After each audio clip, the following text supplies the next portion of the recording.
It's John Pollock and Jimmy Korderas, and this is our review of WWE's Hell in a Cell show from Sunday night at the TD Garden in Boston. And Jimmy, what a night this was. Lots to discuss coming out of Sunday's show. Some questionable finishes. Overall, I guess your opinion of the show. I thought it was all right. I mean, like, it wasn't a home run by any means, but I was, for the most part, entertained. And like you said, some of the finishes may have been a little bit questionable, but still, the matches, for the most part, delivered. I mean, how about the cell matches? We talked about this last week, the difficulty in trying to differentiate three different cell matches. Right. Unlike what I suggested, they had Roman Reigns and Rusev. They do 25-minute match, and we got lengthy cell matches, but the crowd was up for just about all of it. I think there was a bit of a period in the Charlotte-Sasha match where they had some difficulties, but overall, I think the crowd enhanced the matches and weren't ever tuned out. I agree. I mean, again, the difficulty in having three cell matches is to make each one unique and distinct and different.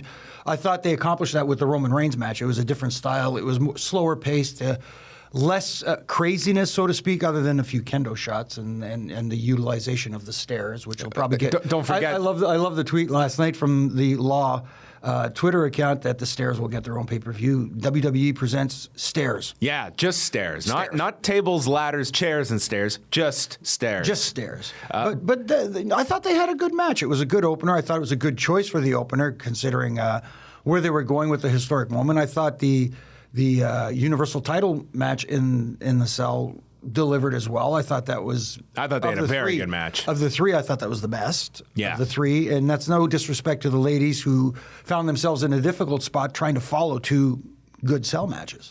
Yeah, let's move on over to the women's match, because they did end up putting it on last, and it was Charlotte winning in Boston. And I can only imagine if they were booking the World Series right now, and what they would do with the Chicago Cubs. No. I would imagine they would just lose in 5 games if they could control that. It just seemed to me that this was such, if you're going to put them on last in Boston, and I mean, my God, this crowd just wanted to just celebrate for Sasha Banks. And it was like the air was taken out of the balloon at this finish, just the natural selection, and she wins. I thought they had a good match. I don't think it was a great match. I've seen much better from these two. Right. But nonetheless, is this a match, Jimmy, that, first of all, what did you think of the finish? I wasn't a big fan of the finish, again, because I expected Sasha to continue with her championship reign. If they were going to flip-flop the titles like that, I would have preferred that Charlotte, kept the title until Hell in the Cell and have Sasha win it there. Obviously, there was a change in plan somewhere along the line. Again, not a fan of the hot potato situation. And you talked about this earlier when we were talking, and I totally agree with the fact that the time and era of multiple championship, well, he's a 10-time world heavyweight champion, he's a 12-time, Cena's 15 times. That's all well and good, but you said that longevity, the length of a title reign has become more important. I agree. You look at the New Day and their title reign, that seems to resonate better nowadays, for me at least anyways, and of course you agree because you brought it up, that the length of a title reign means a lot more. And when you look back at it, you look at the old days of like a Bruno Sammartino holding it for almost 7 years or whatever it was, those days are gone. I almost feel that if you could look at this in foresight or in hindsight at this, and the decision was, okay, well, Charlotte's going to win it for whatever reason. If that's the direction they want to go, you don't tailor everything around just the city you're in that night, then I don't think this should have gone on last. I don't think that is the final thing you want for this crowd. Even if it would have resulted in a crowd being very negative following this, with Sasha losing in her hometown. But that's the situation you guys created. You were in Boston, in this woman's hometown, and I almost wonder why even put the title on Sasha a couple of weeks back.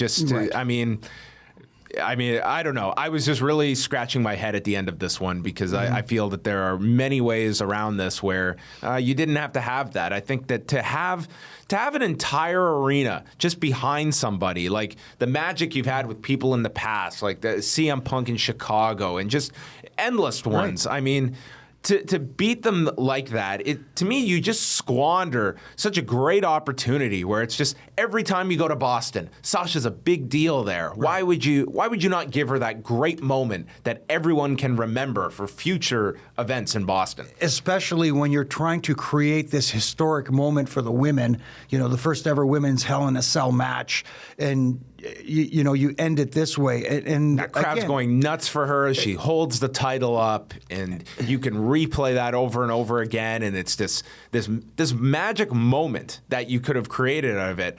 And I mean, all of these people are talking about the fact that this went on last and this was a historical moment. I don't really think it's going to be viewed as one, Jimmy. I don't think this is going to be well remembered because of what was done. I mean, to me, it's the answer to a trivia question of a WWE match where it was ended by the women, but you didn't go that extra step to make it something memorable at the end. This had the potential to be Sasha Banks' Daniel Bryant moment. When Daniel Bryant way back when was on top of the cage doing the yes thing. Mm-hmm. This had the potential to be that, and it was thrown away. And let's not forget, I mean, there were a lot of people that, I mean, even if you follow this like a hardcore, you didn't even know they were going on last till Sunday morning. It's not like this was given that huge buildup where I think that there's value to that, Jimmy, stating a month out, the women are headlining the show, and now you've played that card. It's not going to have the same, it's not going to resonate the same unless it's something so significant like a WrestleMania or something like that. Like friend of the law, Dave Meltzer pointed out that if you're going to have this moment, this historic moment where the women are going to main event a pay-per-view in Hell in a Cell, doing it at the last minute just kind of defeats the purpose. Creating that historic moment, you want to build this up. You want to make it sound like a big deal. And by that token, if you want this moment to be a big deal, why not have this as the only cell match on the card? I think that it would have been enhanced by having it just be that one cell match.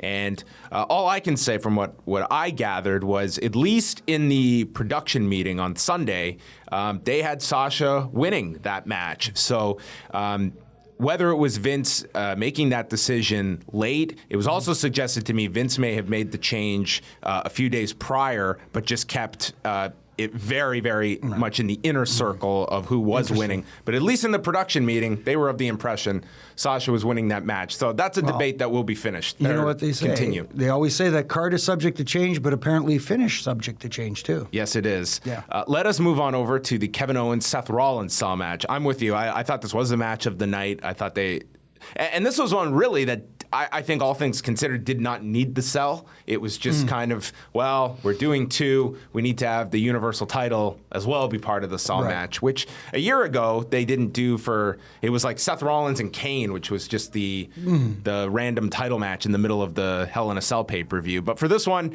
they worked it well. They had a great match. I was in awe as Seth Rollins lifted up Kevin Owens, nearly lost him, and just deadlifted him up and then did the power bomb onto the two tables, which was a variation on the stacked table spot with one diagonal.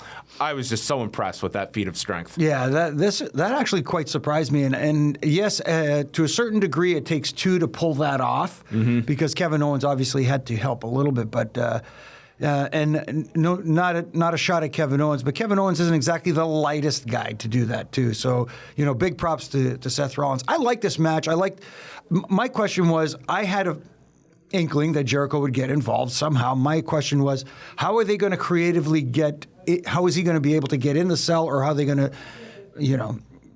I thought maybe the cell would get destroyed in some form or fashion, but I'm glad they didn't go that route. I found it kind of creative where the referee kind of got sprayed in the eyes, and the other ref had to come in to tend to him, and there's the open door. Thus, and you think about Kevin Owens as a heel would try to find a creative way to get the door open so his buddy can help, right? Mm-hmm. I thought it was cool. It was one of those where I feel if you're going to go that route, get someone into the cage, you just don't want the audience to groan. And at least it was something, that crowd went nuts when Chris Jericho came out. They have something great with Kevin Owens and Chris Jericho, and it very much feels they'll be on the Raw team at Survivor Series.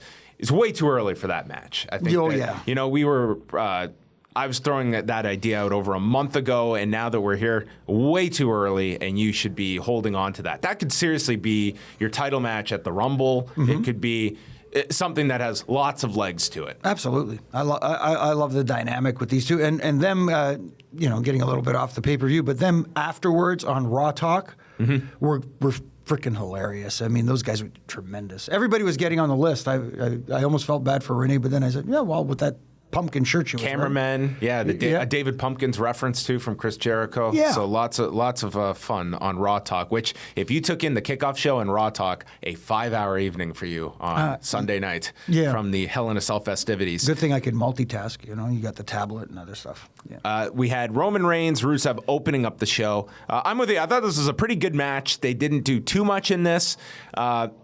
Maybe it was Roman Reigns overcoming too much. I thought with the chain through the mouth on top of the steps, which we have learned gravity equals pain from the precedents of Rusev and Paige, that Reigns was still able to overcome that one. But Roman Reigns retains, and then when he was on Raw Talk, I mean, they were hinting towards him going for 2 titles with the Universal title, but it feels that Reigns and Rusev, Rollins, Owens and Jericho, that could probably be your Raw team. Yeah, that sounds like where they're going. Of course, it's going to be the can they get along? Can we all just get along on this team which I hope is not beaten to death with every team in these 3 Survivor Series matches. I kind of have a feeling that it probably will be, especially on the. It's going to be side. Cesaro and Sheamus for the entire show. That would be funny. They were actually not bad last night. I kind of liked their dynamic, the little bit of bickering and arguing that they had after the match and during the match, it's not quite Jericho and Kevin Owens, but it's somewhat entertaining. It's just going to be interesting, like you said, to see how they interact going into Survivor Series, which is going to be here in Toronto. So the non-cell matches, I think it ranged from average to below average. The tag match, I thought it was fine. We had a DQ finish. I don't think anyone expected the New Day to lose. But I will say this. There was a moment at the end of that match where they used the trombone. Yes. And it was the first time where I felt this crowd, they actually bought into the idea, oh my God, the New Day might lose here. And as we get closer to that date in December with the Demolition record, I think you have something here where you can work matches around just much like they did recently with James Ellsworth and AJ Styles. Build your matches to one near fall where you actually buy into the fact the New Day's title reign might end. Right. Because I think when they do lose these titles, the crowd's going to be stunned. You will have something because they've put so much into this for over a year at this point. I just don't know who that team is, Jimmy, that is going to be the one to be this rival for them because they've done such a poor job of getting challengers up. I mean, they whiffed with Anderson and Gallows, and Sheamus and Cesaro feels like that will continue. Maybe they are that team by default. Yeah, that's a good way to put it. The team by default. It's like there's nobody really on the Raw side, tag team wise, that you can really hit the reset button with. I mean, you have Enzo and Cass who are over, but they're baby faces as well. So that babyface dynamic doesn't really work. So you're kind of like hamstrung and almost got to go with this the New Day, surpassing the Demolition record at this point, anyways.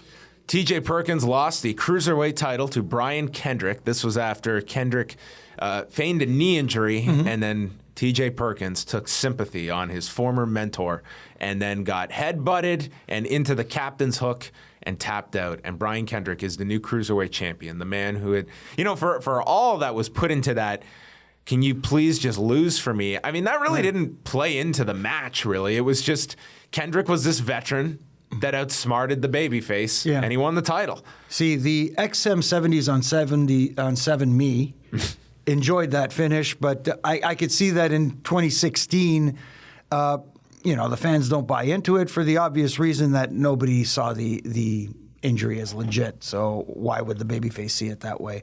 But, it's funny. For me, there's something missing with TJ Perkins.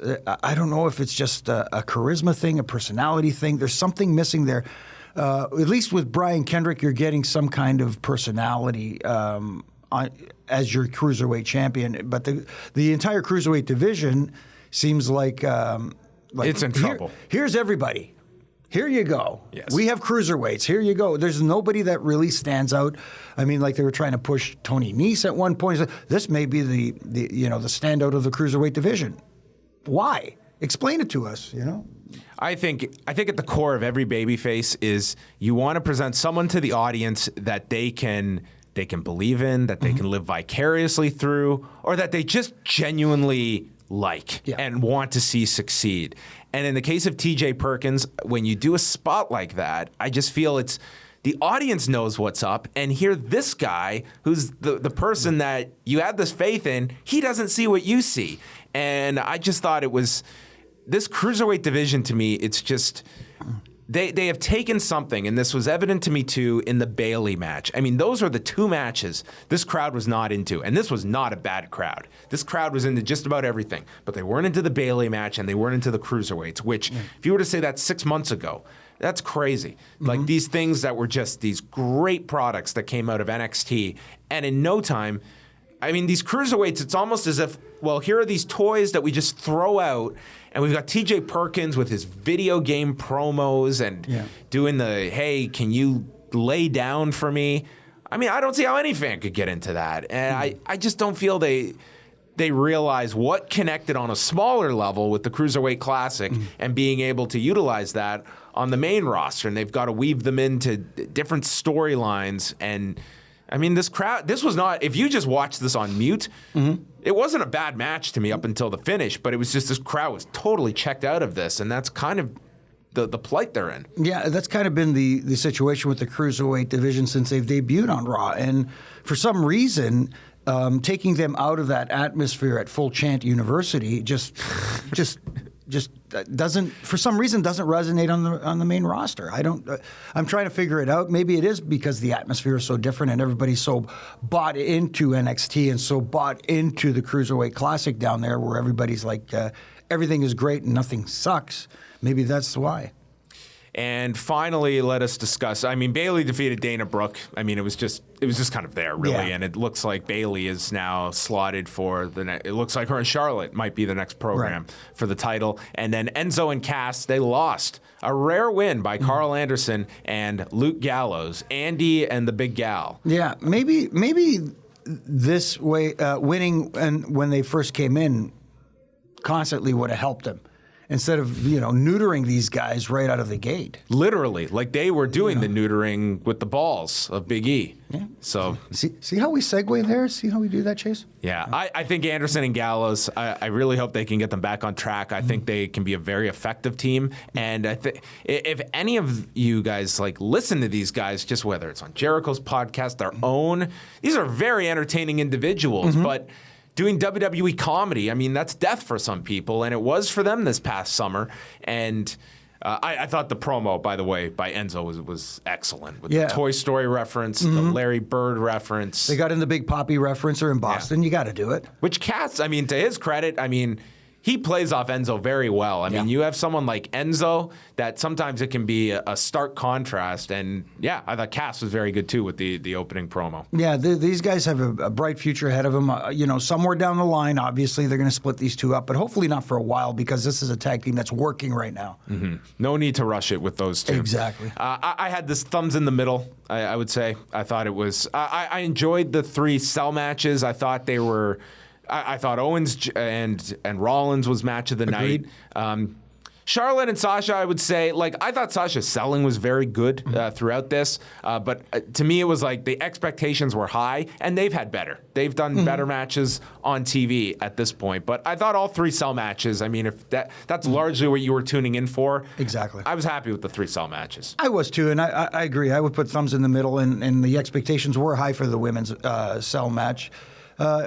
You're right. Sasha selling was good, but it just... This was more of the booking, I think, really confused a lot of people. Yeah, I think that feel-good moment was lost and would have made it at least feel more historic, so to speak. That's to me the more frustrating part, and that's my final point, is just when you have something that... it's there. It's there for the taking, and it's also something you can't just recreate. You can't just say, "Oh, in 2 months we'll do this again." It's the toothpaste out of the tube, Jimmy. Yeah. For another 70s reference. For anybody who's ever tried to get it back in, you can't. And again, like doing something just for the sake of being unique and different. Sometimes the simplest course, like you said, that's right in front of you, is the best course to take. Yep. You would have thought after that Brock Lesnar promo in Minneapolis, they would have put the 2 and 2 together. Like, guy in with a crowd that loves them. What could we do? Yeah. Sometimes you don't need the GPS, just drive. Yeah. So there you have it. Now we get set Whatever that means. Now we get set for Survivor Series. 3 weeks from now in Toronto at the Air Canada Centre as they can prepare. Let us give them some words of wisdom right now. Right. Natalia will be cheered if they put her on that card. Well, apparently she's not on the team as of right now, but she definitely will be cheered. Let's just avoid it altogether. Yeah, then. exactly. So we will be back. We'll preview Survivor Series as that card comes together, and you can follow him at Jimmy Korderas, at Law Radio, and you can catch all of our shows at liveaudiowrestling.com.